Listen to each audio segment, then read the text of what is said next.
Hi, I'm Barbara. I work at the Gettysburg Library, and today I'm going to be reading part 3 of Dickens' Christmas Carol, titled The Second of the Three Spirits. Awaking in the middle of a prodigiously tough snore, and sitting up in bed to get his thoughts together, Scrooge had no occasion to be told that the bell was again upon the stroke of 1. He felt that he was restored to consciousness in the right nick of time for the especial purpose of holding a conference with the second messenger dispatched to him through Jacob Marley's intervention. But finding that he turned uncomfortably cold when he began to wonder which of his curtains this new spectre would draw back, he put them every one aside with his own hands, and laying down again established a sharp lookout all around the bed, for he wished to challenge the spirit on the moment of its appearance, and did not wish to be taken by surprise and made nervous.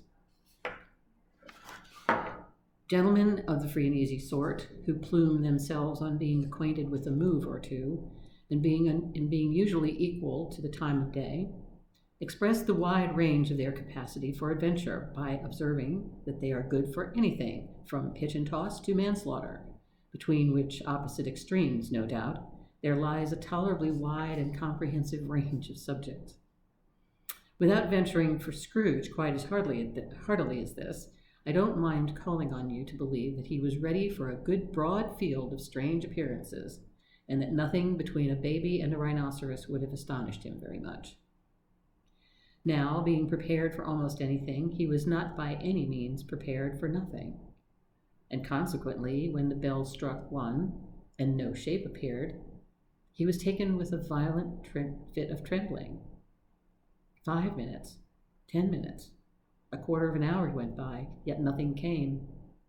All this time he lay upon his bed, the very core and center of a blaze of ruddy light, which streamed upon it when the clock proclaimed the hour, and which, being only light, was more alarming than a dozen ghosts, as he was powerless to make out what it meant, or would be at, and was sometimes apprehensive that he might be, at that very moment, an interesting case of spontaneous combustion without having the consolation of knowing it. At last, however, he began to think, as you or I would have thought at first, for it is always the person not in the predicament who knows what ought to have been done in it, and would unquestionably have done it too. At last, I say, he began to think that the source and secret of this ghostly light might be in the adjoining room, from whence, on further tracing, it seemed to shine. This idea taking full possession of his mind, he got up softly and shuffled in his slippers to the door. The moment Scrooge's hand was on the lock, a strange voice called him by his name and bade him enter. He obeyed. It was his own room. There was no doubt about that, but it had undergone a surprising transformation. The walls and ceiling were so hung with living green that it looked a perfect grove, from every part of which bright gleaming berries glistened. The crisp leaves of holly, mistletoe, and ivy reflected back the light, as if so many little mirrors had been scattered there, and such a mighty blaze went roaring up the chimney as that dull petrification of a hearth had never known in Scrooge's time, or Marley's, or for many and many a winter season gone.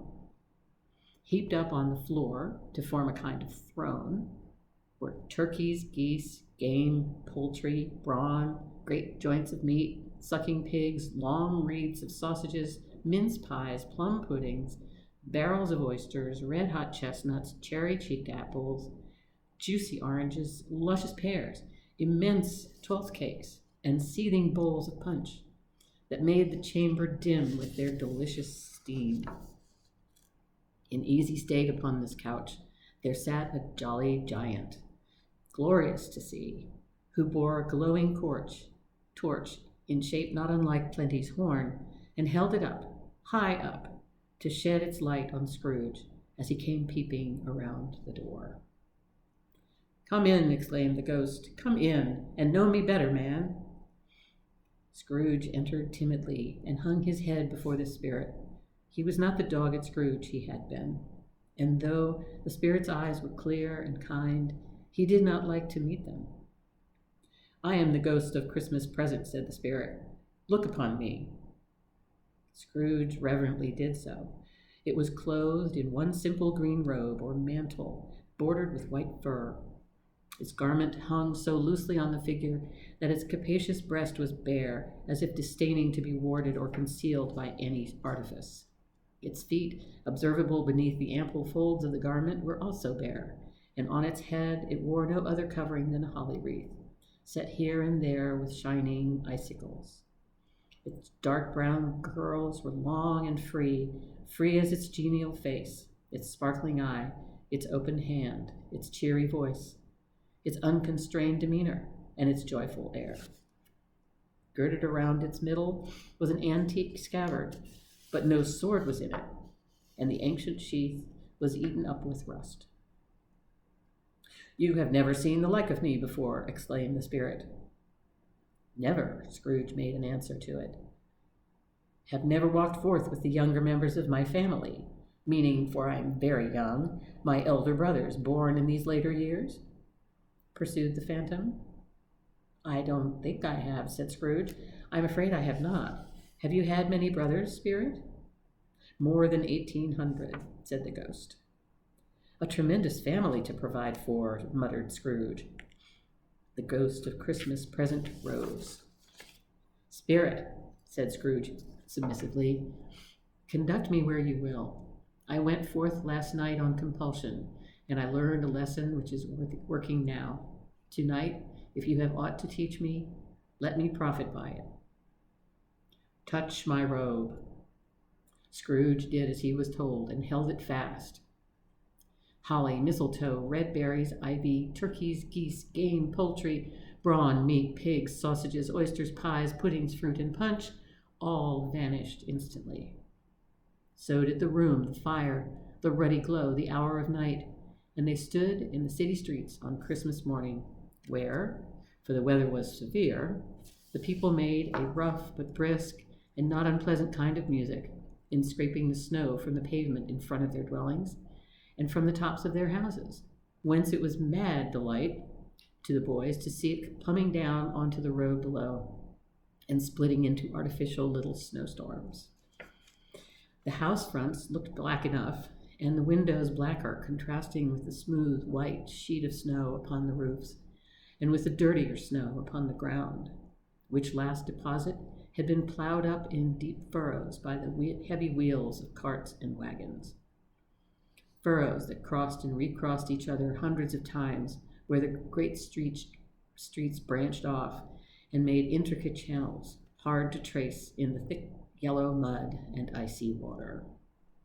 The sky was gloomy, and the shortest streets were choked up with a dingy mist, half thawed, half frozen, whose heavier particles descended in a shower of sooty atoms, as if all the chimneys in Great Britain had, by one consent, caught fire, and were blazing away to their dear hearts' content. There was nothing very cheerful in the climate or the town, and yet there was an air of cheerfulness abroad that the clearest summer air and brightest summer sun might have endeavored to diffuse in vain. For the people were shoveling away on the housetops were jovial and full of glee, calling out to one another from the parapets, and now and then exchanging a facetious snowball, better-natured missile far than many a wordy jest, laughing heartily if it went right and not less heartily if it went wrong. The poulterers' shops were still half open, and the fruiterers were radiant in their glory. There were great, round, pot-bellied baskets of chestnuts, shaped like the waistcoats of jolly old gentlemen, lolling at the doors and tumbling out into the street in their apoplectic opulence. There were ruddy, brown-faced, broad-girthed Spanish onions, shining in the fatness of their growth like Spanish friars, and winking from their shelves in wanton slyness at the girls as they went by, and glanced demurely at the hung-up mistletoe. There were pears and apples, clustered high in blooming pyramids. There were bunches of grapes, made in the shopkeeper's benevolence to dangle from conspicuous hooks, that people's mouths might water gratis as they passed. There were piles of filberts, mossy and brown, recalling in their fragrance ancient walks among the woods, pleasant shufflings, ankle deep, through withered leaves. There were Norfolk biffins, squat and swarthy, setting off the yellow of the oranges and lemons, and in the great compactness of their juicy persons, urgently entreating and beseeching to be carried home in paper bags and eaten after dinner. The very gold and silver fish set forth among these choice fruits in a bowl, though members of the dull and stagnant-blooded race, appeared to know that there was something going on, and to a fish went gasping round and round their little world in slow and passionless excitement. The grocers, nearly closed, with perhaps 2 shutters down, or 1, but through those gaps such glimpses.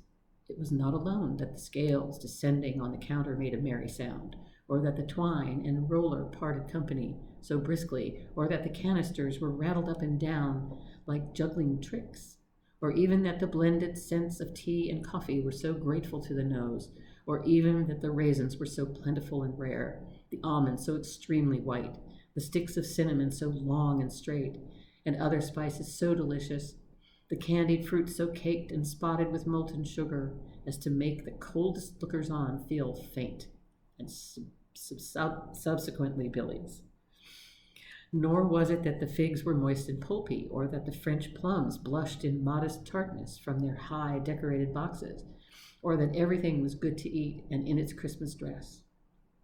But the customers were all so hurried and so eager in the hopeful promise of the day that they tumbled up against each other at the door, crashing their wicker baskets wildly, and left their purchases upon the counter and came running back to fetch them, and committed hundreds of the like mistakes in the best humor possible, while the grocer and his people were so frank and fresh that the polished hearts with which they fastened their aprons behind might have been their own, worn outside for general inspection and for Christmas daws to peck at if they chose.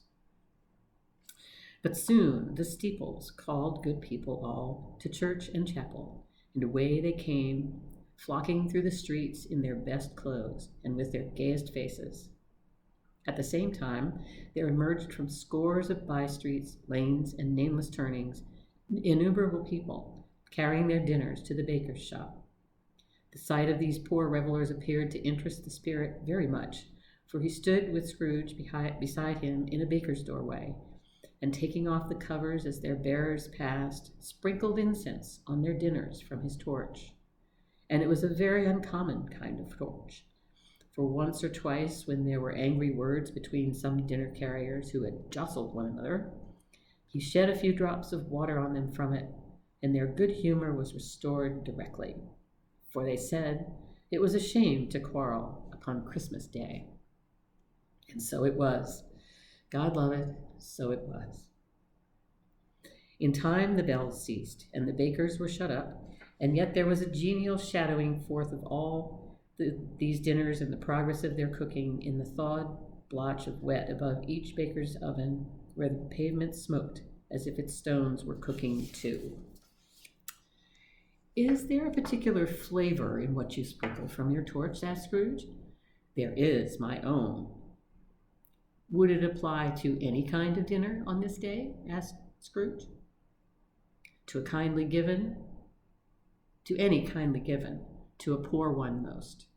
Why to a poor one most? Asked Scrooge. Because it needs it most. Spirit, said Scrooge, after a moment's thought, I wonder you, of all the beings in the many worlds about us, should desire to cramp these people's opportunities of innocent enjoyment. I, cried the spirit, you would deprive them of their means of dining every 7th day, often the only day on which they can be said to dine at all, said Scrooge. Wouldn't you? I, cried the spirit. You seek to close these places on 7th day, said Scrooge, and it comes to the same thing. I seek, exclaimed the spirit. Forgive me if I'm wrong. It has been done in your name, or at least in that of your family, said Scrooge. There are some upon this earth of yours, returned the spirit, who lay claim to know us, and who do their deeds of passion, pride, ill will, hatred, envy, bigotry, and selfishness in our name. who are as strange to us and all our kith and kin as if they had never lived. Remember that, and charge their doings on themselves, not on us." Scrooge promised that he would, and they went on, invisible, as they had been before, into the suburbs of the town. It was a remarkable quality of the ghost, which Scrooge had observed at the baker's, that notwithstanding his gigantic size, he could accommodate himself to any place with ease, and that he stood beneath a low roof quite as gracefully and like a supernatural creature as it was possible he could have done in any lofty hall. And perhaps it was the pleasure the good spirit had in showing off his power of his, or else it was his own kind, generous, hearty nature and his sympathy with all poor men that led him straight to Scrooge's clerk's. For there he went, and took Scrooge with him, holding on to his robe. And on the threshold of the door the spirit smiled and stopped to bless Bob Cratchit's dwelling with the sprinkling of his torch. Think of that. Bob had but 15 bob a week himself. He pocketed on Saturdays but 15 copies of his Christian name, and yet the ghost of Christmas present blessed his 4-roomed house. Then up rose Mrs. Cratchit, Cratchit's wife, dressed out but poorly in a twice-turned gown, but brave in ribbons, which are cheap and make a goodly show for 6pence. And she laid the cloth, assisted by Belinda Cratchit, second of her daughters, also brave in ribbons, while Master Peter Cratchit plunged a fork into the saucepan of potatoes, and getting the corners of his monstrous shirt collar, Bob's private property conferred upon his son and heir in honor of the day, into his mouth, rejoiced to find himself so gallantly attired, and yearned to show his linen in the fashionable parks. And now 2 smaller Cratchits, boy and girl, came tearing in, screaming that outside the baker's they had smelt the goose, and known it for their own, and basking in the luxurious thoughts of sage and onions.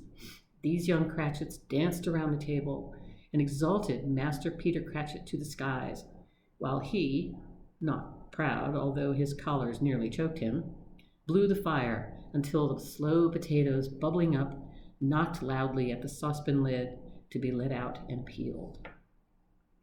"What has ever got to with your precious father, then?" said Mrs. Cratchit, "and your brother, Tiny Tim, and Martha weren't as late as last Christmas Day by half an hour." "Here's Martha, mother," said a girl, appearing as she spoke. "Here's Martha, mother," cried the 2 young Cratchits. "Hurrah! There's such a goose, Martha." "Why, bless your heart alive, my dear, how late you are," said Mrs. Cratchit, kissing her a dozen times and taking off her shawl and bonnet for her with officious zeal. "We'd a deal of work to finish up last night," replied the girl, "and had to clear away this morning, mother." "Well, never mind, so long as you are come," said Mrs. Cratchit. "Sit you down before the fire, my dear, and have a warm, Lord bless ye." "No, no, there's father coming," cried the 2 young Cratchits, who were everywhere at once. "Hide, Martha, hide." So Martha hid herself, and in came little Bob, the father, with at least 3 feet of comforter exclusive of the fringe hanging down before him, and his threadbare clothes darned up and brushed to look seasonable, and Tiny Tim upon his shoulder. Alas for Tiny Tim, he bore a little crutch, and had his limbs supported by an iron frame. "Why, where's our Martha?" cried Bob Cratchit, looking around. "Not coming," said Mrs. Cratchit. "Not coming," said Bob, with a sudden declension in his high spirits, for he had been Tim's blood horse all the way from church, and had come home rampant. "Not coming upon Christmas Day." Martha didn't like to see him disappointed, if it were only in a joke, so she came out prematurely from behind the closet door and ran into his arms, while the 2 young Cratchits hustled Tiny Tim and bore him off into the wash-house that he might hear the pudding singing in the copper. "And how did little Tim behave?" said Mrs. Cratchit, when she had rallied Bob on his credulity, and Bob had hugged his daughter to his heart's content. "As good as gold," said Bob, "and better. Somehow he gets thoughtful, sitting by himself so much, and thinks the strangest things you ever heard. He told me, coming home, that he hoped the people saw him in the church because he was a cripple, and it might be pleasant to them to remember upon Christmas Day who made lame beggars walk and blind men see. Bob's voice was tremulous when he told them this, and trembled more when he said that Tiny Tim was growing strong and healthy. His active little crutch was heard upon the floor, and back came Tiny Tim before another word was spoken, escorted by his brother and sister to his stool before the fire. And while Bob, turning up his cuffs, as if, poor fellow, they were capable of being made more shabby, compounded some hot mixture in a jug with gin and lemons, and stirred it around and round, and put it on the hob to simmer, Master Peter and the two ubiquitous young Cratchits went to fetch the goose, with which they soon returned in high procession. Such a bustle ensued that you might have thought a goose the rarest of all birds, a feathered phenomenon to which a black swan was a matter of course. And in truth, it was something very like it in that house. Mrs. Cratchit made the gravy, ready beforehand in a little saucepan, hissing hot. Master Peter mashed the potatoes with incredible vigor.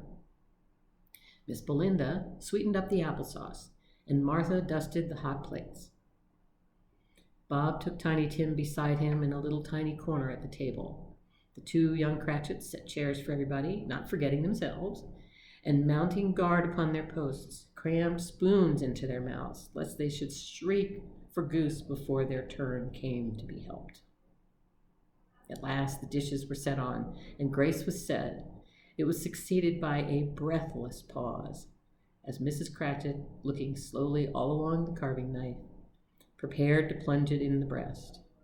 But when she did, and when the long-expected gush of stuffing issued forth, one murmur of delight arose all around the board, and even Tiny Tim, excited by the two young Cratchits, beat on the table with the handle of his knife and feebly cried, "Hurrah!" There never was such a goose. Bob said he didn't believe there ever was such a goose cooked. Its tenderness and flavor, size and cheapness were the themes of universal admiration. Eked out by applesauce and mashed potatoes, it was a sufficient dinner for the whole family. Indeed, as Mrs. Cratchit said with great delight, surveying one small atom of a bone upon the dish, they hadn't ate it all at last. Yet everyone had had enough, and the youngest Cratchits in particular were steeped in sage and onion to the eyebrows. But now, the plates being changed by Miss Belinda, Mrs. Cratchit left the room alone, too nervous to bear witnesses, to take the pudding up and bring it in. Suppose it should not be done enough. Suppose it should break in turning out. Suppose someone should have gone over the wall of the backyard and stolen it while they were merry with the goose, a supposition at which the two young Cratchits became livid. All sorts of horrors were supposed. Hello, a great deal of steam. The pudding was out of the copper. A smell like a washing day, that was the cloth. A smell like an eating house and a pastry cook's next door to each other, with a laundress's next door to that. That was the pudding. In half a minute, Mrs. Cratchit entered, flushed but smiling broadly, with the pudding like a speckled cannonball, so hard and firm, blazing in half quartern of ignited brandy, and bedight with Christmas holly stuck into the top. Oh, a wonderful pudding, Bob Cratchit said, and calmly, too, that he regarded it as the greatest success achieved by Mrs. Cratchit since their marriage. Mrs. Cratchit said that now the weight was off her mind, she would confess she had had her doubts about the quantity of flour. Everybody had something to say about it, but nobody said or thought it was at all a small pudding for a large family. It would have been flat heresy to do so. Any Cratchit would have blushed to hint at such a thing. At last the dinner was all done. Cloth was cleared, hearth swept, and the fire made up. Compound in the jug being tasted and considered perfect, apples and oranges were put upon the table, and a shovelful of chestnuts on the fire. Then all the Cratchit family drew round the hearth in what Bob Cratchit called a circle, meaning half of one, and at Bob Cratchit's elbow stood the family display of glass, 2 tumblers and a custard cup without a handle.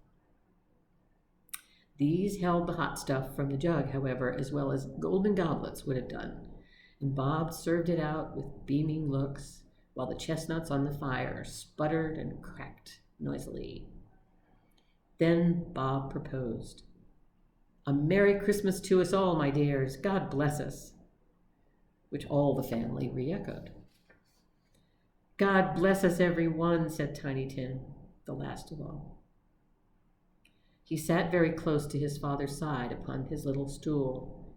Bob held his withered little hand in his, as if he loved the child and wished to keep him by his side, and dreaded that he might be taken from him. "Spirit," said Scrooge, with an interest he had never felt before, "tell me if Tiny Tim will live." "I see a vacant seat," replied the ghost, "in the poor chimney corner, and a crutch without an owner carefully preserved. If these shadows remain unaltered by the future, the child will die." "No, no," said Scrooge. "Oh, no, kind spirit, say he will be spared." "If these shadows remain unaltered by the future, none other of my race," returned the ghost, "will find him here. What then? If he be like to die, he had better do it, and decrease the surplus population." Scrooge hung his head to hear his own words quoted by the spirit, and was overcome with penitence and grief. "Man," said the ghost, "if man you be in heart, not adamant, forbear that wicked cant until you have discovered what the surplus is and where it is. Will you decide what men shall live, what men shall die? It may be that in the sight of heaven you are more worthless and less fit to live than millions like this poor man's child. O God, to hear the insect on the leaf pronouncing on the too much life among his hungry brothers in the dust." Scrooge bent before the ghost's rebuke, and trembling cast his eyes upon the ground. But he raised them speedily on hearing his own name. "Mr. Scrooge," said Bob, "I'll give you Mr. Scrooge, the founder of the feast." "The founder of the feast, indeed," cried Mrs. Cratchit, reddening. "I wish I had him here. I'd give him a piece of my mind to feast upon, and I hope he'd have a good appetite for it." "My dear," said Bob, "the children. Christmas Day." "It should be Christmas Day, I'm sure," said she, "on which one drinks the health of such an odious, stingy, hard, unfeeling man as Mr. Scrooge. You know he is, Robert. Nobody knows it better than you do, poor fellow." "My dear," was Bob's mild answer, "Christmas Day." "I'll drink his health for your sake and the day's," said Mrs. Cratchit, "not for his. Long life to him, a Merry Christmas and a Happy New Year. He'll be very merry and very happy, I have no doubt." The children drank the toast after her. It was the first of their proceedings which had no heartiness. Tiny Tim drank it last of all, but he didn't care twopence for it. Scrooge was the ogre of the family. The mention of his name cast a dark shadow on the party, which was not dispelled for full 5 minutes. After it passed away, they were 10 times merrier than before, from the mere relief of Scrooge the Baleful being done with. Bob Cratchit told them how he had made a situation in his eye for Master Peter, which would bring in, if obtained, full 5 and 6pence weekly. The 2 young Cratchits laughed tremendously at the idea of Peter's being a man of business, and Peter himself looked thoughtfully at the fire from between his collars, as if he were deliberating what particular investments he should favor when he came into the receipt of that bewildering income. Martha, who was a poor apprentice at a milliner's, then told them what kind of work she had to do, and how many hours she worked at a stretch, and how she meant to lie abed tomorrow morning for a good long rest. Tomorrow being a holiday, she passed at home. Also, how she had seen a countess and a lord some days before, and how the lord was much about as tall as Peter, at which Peter pulled up his high collars, so that you couldn't have seen even his head if you had been there. All this time, the chestnuts and the jug went around and round, and by they had a song about a lost child traveling in the snow from Tiny Tim, who had a plaintive little voice and sang it very well indeed. There was nothing of high mark in this. They were not a handsome family. They were not well dressed. Their shoes were far from being waterproof. Their clothes were scanty. And Peter might have known, and very likely did, the inside of a pawnbroker's. But they were happy, grateful, pleased with one another, and contented with the time. And when they faded and looked happier yet in the bright sprinklings of the Spirit's torch at parting, Scrooge had his eye upon them, and especially on Tiny Tim, until the last. By this time it was getting dark and snowing pretty heavily, and as Scrooge and the Spirit went along the streets, the brightness of the roaring fires in kitchens, parlors, and all sorts of rooms was wonderful. Here the flickering of the blaze showed preparations for a cozy dinner, with hot plates baking through and through before the fire, and deep red curtains ready to be drawn to shut out the cold and darkness. There all the children of the house were running out into the snow to meet their married sisters, brothers, cousins, uncles, aunts, and be the first to greet them. Here again were shadows on the window blind of guests assembling, and there a group of handsome girls, all hooded and fur-booted, and all chattering at once, tripped lightly off to some near neighbor's house, where, woe upon the single man who saw them enter, artful witches, well they knew it, in a glow.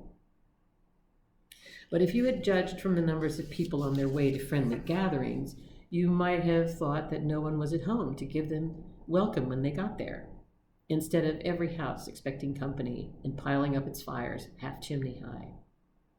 Blessings on it, how the ghost exulted, how it bared its breast, and opened its capacious palm, and floated on, outpouring with a generous hand its bright and harmless mirth on everything within its reach.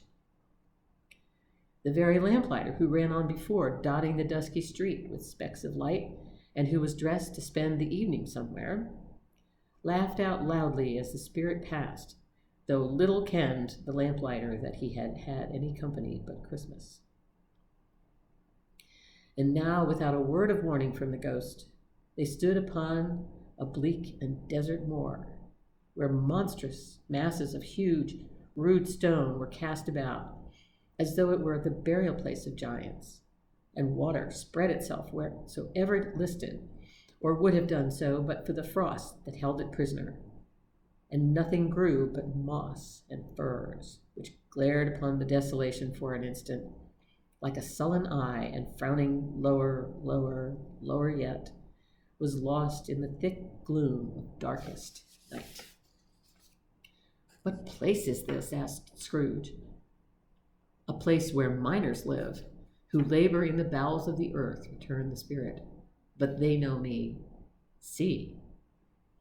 A light shone from the window of a hut, and swiftly they advanced towards it. Passing through the wall of mud and stone, they found a cheerful company assembled round a glowing fire. An old man and woman, with their children and their children's children, and another generation beyond that, all decked out gaily in their holiday attire.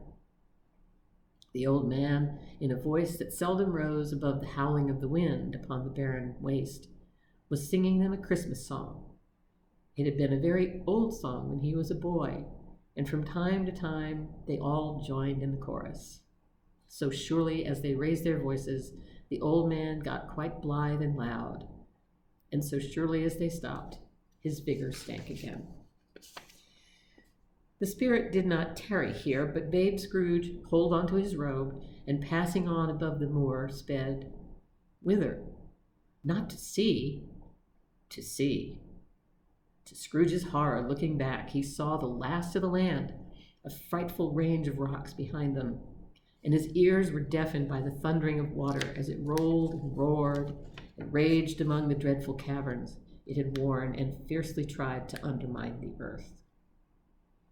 Built upon a dismal reef of sunken rocks some league or so from shore, on which the waters chafed and dashed the wild year through, there stood a solitary lighthouse. Great heaps of seaweed clung to its base, and storm birds, born of the wind, one might suppose, as seaweed of the water, rose and fell about it like the waves they skimmed. But even here, two men who watched the light had made a fire that, through the loophole in the thick stone wall, shed out a ray of brightness on the awful sea. Joining their horny hands over the rough table at which they sat, they wished each other Merry Christmas in their can of grog, and one of them, the elder, too, with his face all damaged and scarred with hard weather, as the figurehead of an old ship might be, struck up a sturdy song that was like a gale in itself. Again, the ghost sped on, above the black and heaving sea, on, until being far away, as he told Scrooge, from any shore, they lighted on a ship. They stood beside the helmet at the wheel, the lookout in the bow, the officers who had the watch, dark, ghostly figures in their several stations, but every man among them hummed a Christmas tune, or had a Christmas thought, or spoke below his breath to his companions of some bygone Christmas day, with homeward hopes belonging to it. And every man on board, waking or sleeping, good or bad, had had a kinder word for another on that day than on any day in the year, and had shared to some extent in its festivities, and had remembered those he cared for at a distance, and had known that they delighted to remember him. It was a great surprise to Scrooge, while listening to the moaning of the wind, and thinking what a solemn thing it was to move on through the lonely darkness over an unknown abyss, whose depths were secrets as profound as death. It was a great surprise to Scrooge, while thus engaged, to hear a hearty laugh.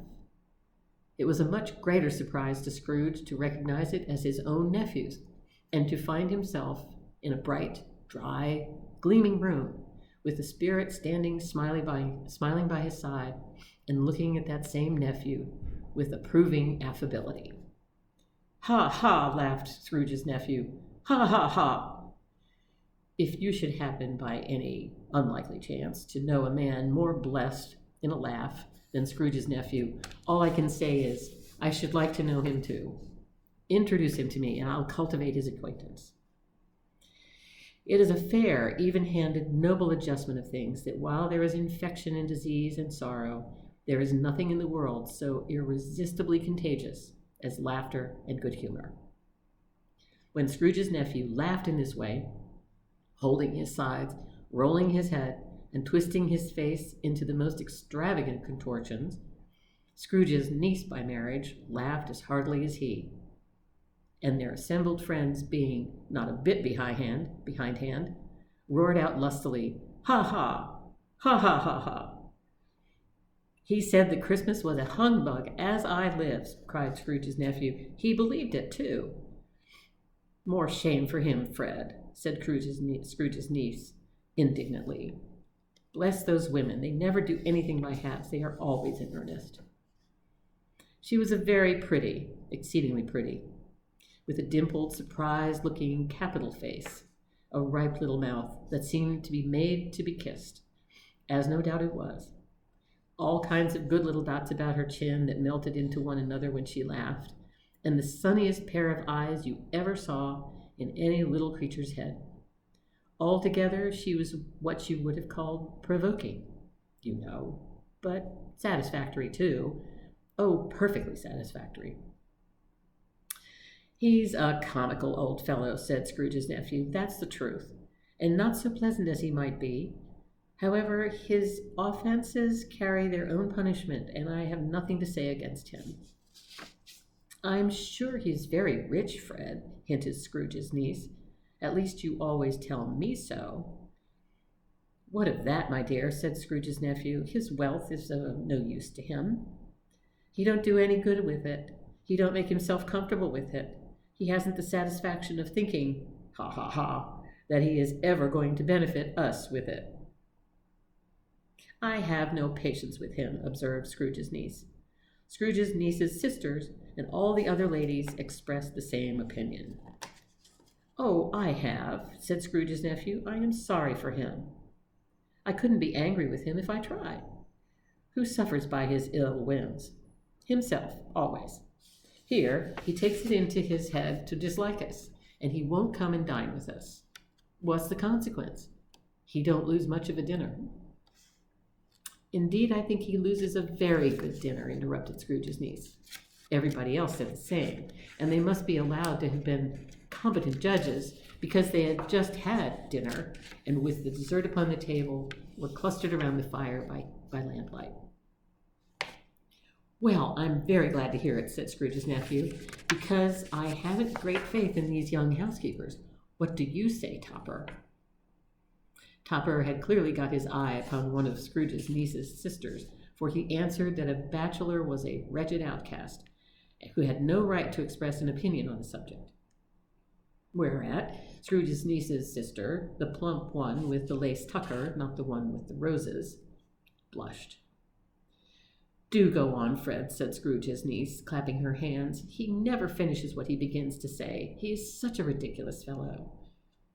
Scrooge's nephew revelled in another laugh, and as it was impossible to keep the infection off, though the plump sister tried hard to do it with aromatic vinegar, his example was unanimously followed.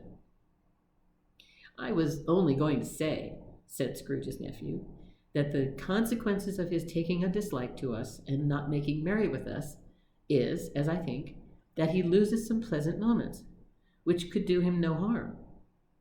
I'm sure he loses pleasanter companions than he can find in his own thoughts, either in his moldy old office or his dusty chambers. I mean to give him the same chance every year, whether he likes it or not, for I pity him. He may rail at Christmas till he dies, but he can't help thinking better of it. I defy him. If he finds me going there in good temper, year after year, and saying, 'Uncle Scrooge, how are you?' If it only puts him in the vein to leave his poor clerk £50, that's something. And I think I shook him yesterday." It was their turn to laugh now at the notion of his shaking Scrooge, but being thoroughly good-natured and not much caring what they laughed at, so that they laughed at any rate, he encouraged them in their merriment and passed the bottle joyously. After tea they had some music, for they were a musical family, and knew what they were about when they sang a glee or catch, I can assure you.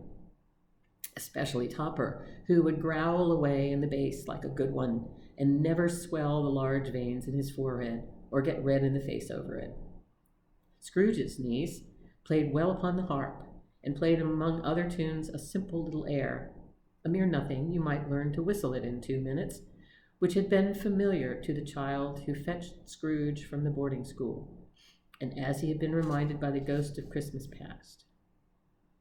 When this strain of music sounded, all the things that Ghost had shown him came upon his mind. He softened more and more, and thought that if he could have listened to it often years ago, he might have cultivated the kindnesses of life for his own happiness with his own hands, without resorting to the sexton's spade that buried Jacob Marley. But they didn't devote the whole evening to music. After a while they played at forfeits, for it was good to be children sometimes, and never better than at Christmas, when its mighty founder was a child himself. Stop, there was first a game at Blind Man's Buff.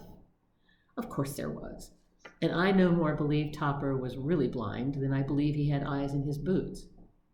My opinion is that it was a done thing between him and Scrooge's nephew, and that the ghost of Christmas present knew it. The way he went after that plump sister with the lace tucker was an outrage on the credulity of human nature. Knocking down the fire irons, tumbling over the chairs, bumping against the piano, smothering himself among the curtains, wherever she went, there went he. He always knew where the plump sister was. He wouldn't catch anybody else. If you had fallen up against him, as some of them did, on purpose, he would have made a feint of endeavoring to seize you, which would have been an affront to your understanding, and would instantly have sidled off in the direction of the plump sister. She often cried out that it wasn't fair, and it really was not. But when at last he caught her, when, in spite of all her silken rustlings and her rapid flutterings past him, he got her into a corner whence there was no escape, then his conduct was the most execrable. For his pretending not to know her, his pretending that it was necessary to touch her headdress, and further to assure him of her identity by pressing a certain ring upon her finger and a certain chain about her neck, was vile, monstrous. No doubt she told him her opinion of it, when, another blind man being in office, they were so very confidential together behind the curtains. Scrooge's niece was not one of the blind man's buff party, but was made comfortable with a large chair and a footstool in a snug corner, where the ghost and Scrooge were close behind her. But she joined in the forfeits and loved her love to admiration with all the letters of the alphabet. Likewise, at the game of how, when, and where, she was very great, and to the secret joy of Scrooge's nephew, beat her sisters hollow. Though they were sharp girls too, as Topper could have told you. There might have been 20 people there, young and old, but they all played, and so did Scrooge, for wholly forgetting, in the interest he had in what was going on, that his voice made no sound in their ears. He sometimes came out with his guess quite loud, and very often guessed quite right too. For the sharpest needle best Whitechapel warranted not to cut in the eye was not sharper than Scrooge, blunt as he took it in his head to be. The ghost was greatly pleased to find him in this mood, and looked upon him with such favor that he begged like a boy to be allowed to stay until the guests departed. But this the spirit said he could not be done. "Here is a new game," said Scrooge. "1 half-hour, spirit, only one." It was a game called Yes and No, where Scrooge's nephew had to think of something, and the rest must find out what, he only answering to their questions yes or no, as the case was. The brisk fire of questioning to which he was exposed elicited from him that he was thinking of an animal, a live animal, rather a disagreeable animal, a savage animal, an animal that growled and grunted sometimes, and talked sometimes, and lived in London, and walked about the streets, and wasn't made a show of, and wasn't led by anybody, and didn't live in a menagerie, and was never killed in a market, and was not a horse, or an ass, or a cow, or a bull, or a tiger, or a dog, or a pig, or a cat, or a bear. At every fresh question that was put to him, this nephew burst into fresh roars of laughter, and was so inexpressibly tickled that he was obliged to get up off the sofa and stamp. At last, the plump sister, falling into a similar state, cried out, "I have found out. I know what it is, Fred. I know what it is." "What is it, Fred?" "It's your Uncle Scrooge." Which it certainly was. Admiration was the universal sentiment, though some objected that the reply to "Is it a bear?" ought to have been yes, inasmuch as an answer in the negative was sufficient to have diverted their thoughts from Mr. Scrooge, supposing they had ever had any tendency that way. "He has given us plenty of merriment, I am sure," said Fred, "and it would be ungrateful not to drink his health. Here is a glass of mulled wine ready to our hand at the moment, and I say, Uncle Scrooge." "Well, Uncle Scrooge," they cried, "a Merry Christmas and a Happy New Year to the old man, whatever he is," said Scrooge's nephew. "He wouldn't take it from me, but he may have it nevertheless. Uncle Scrooge." Uncle Scrooge had imperceptibly become so gay and light of heart that he would have pledged the unconscious company in return and thanked them in an inaudible speech if the ghost had given him time. But the whole scene passed off in the breath of the last word spoken by his nephew, and he and the spirit were again upon their travels. Much they saw, and far they went, and many homes they visited, but always with a happy end. The spirit stood beside sick beds, and they were cheerful. on foreign lands, and they were very close at home, by struggling men, and they were patient in their greater hope, by poverty, and it was rich, in almshouse, hospital, and jail, in misery's every refuge, where vain man in his little brief authority had not made fast the door and barred the spirit out. He left his blessing and taught Scrooge his precepts. It was a long night, if it were only a night. But Scrooge had his doubts of this, because the Christmas holidays appeared to be condensed into the space of time they passed together. It was strange, too, that while Scrooge remained unaltered in his outward form, the ghost grew older, clearly older. Scrooge had observed this change, but never spoke of it until they left a children's 12th night party, when, looking at the spirit as they stood together in an open space, he noticed that its hair was gray. "Are spirits' lives so short?" asked Scrooge. "My life upon this globe is very brief," replied the ghost. "It ends tonight." "Tonight," cried Scrooge. "Tonight at midnight. Hark, the time is drawing near." The chimes were ringing the 11:15 at that moment. "Forgive me if I am not justified in what I ask," said Scrooge, looking intently at the spirit's robe. "But I see something strange and not belonging to yourself, protruding from your skirts. Is it a foot or a claw?" "It might be a claw, for the flesh there is upon it," was the spirit's sorrowful reply. "Look here." From the foldings of its robe it brought 2 children, wretched, abject, frightful, hideous, miserable.